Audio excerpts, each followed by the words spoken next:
Since everyone is going to be feasting soon, right? I just want to clear some things up.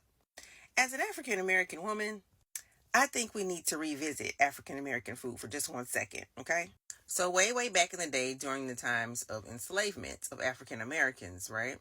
Everyone knows that African American people were given scraps. Enslaved people were given scraps to eat.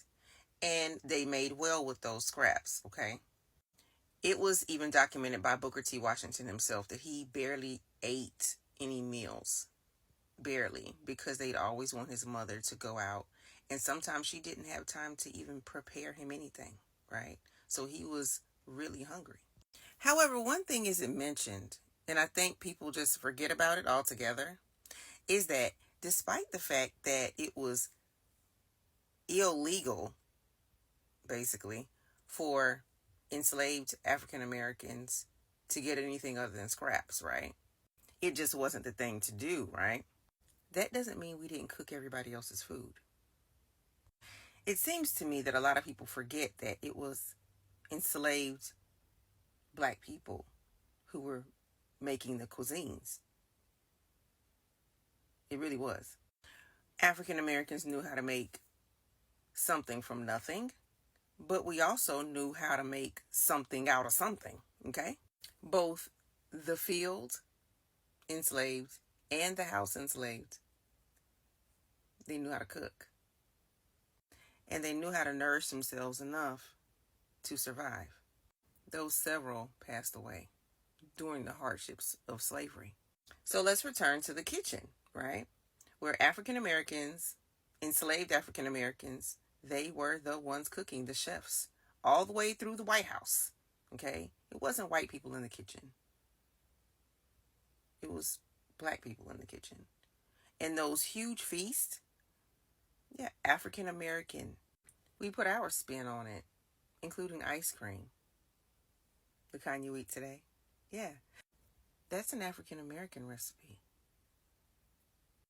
Gone global. Have you ever heard of Wilcox? Samuel Wilcox? And he had his own menu, own restaurant. Yeah.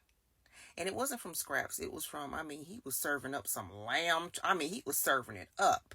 And people came to eat, white people. Now, sure, they brought some recipes from Europe. Of course they did, right?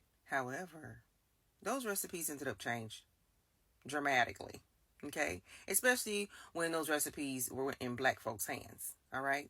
They were changed. And the layout and the taste and the feel of the food was totally different. You don't believe me? Well, yeah.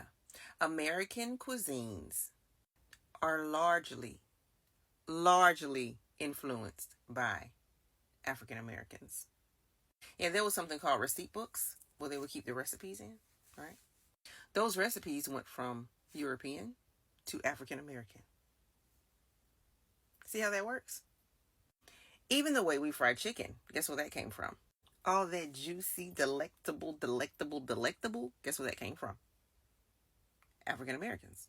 We have loads of dishes. One of the dishes we're going to be cooking this week is macaroni and cheese. And who doesn't love our macaroni and cheese? Yeah, don't think Kraft. There were plenty stews and jambalayas being made.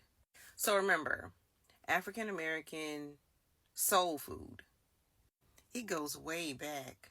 And you can't look at it one way. You have to look at it in a dual way.